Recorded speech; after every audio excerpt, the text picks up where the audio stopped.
Let's see various elements of the user interface once you create your project. To make this easy to demonstrate, I'm going to use AdventureWorks as a source database. So let's go with new project. I'm going to select SQL Server again, pick AdventureWorks, and let's go into Fabric Warehouse here. I'm going to load the saved connection and click Finish.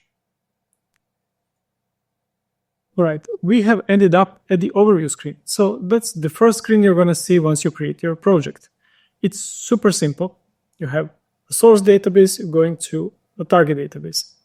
Now, if you have multiple source databases, which I'm going to demonstrate in another video, you'll see all the source databases listed one after the other.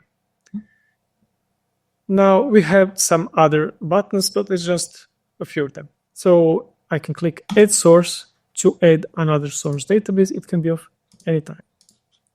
I can do the same by going here to the ellipsis button of the source database and click Add New Database here. Now, why do we have it in two places? Because Add Source, this button allows us to add the source database of any type, while this one allows us to quickly select more databases from the same server. Right. Okay, we have a few more. I can edit connection screen. I can set another alias, which is very useful once we're going to be doing customization.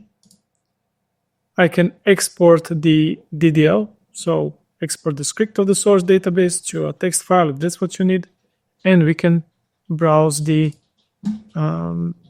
structure here. We can do almost all of these things for the target except setting new alias or adding new targets here.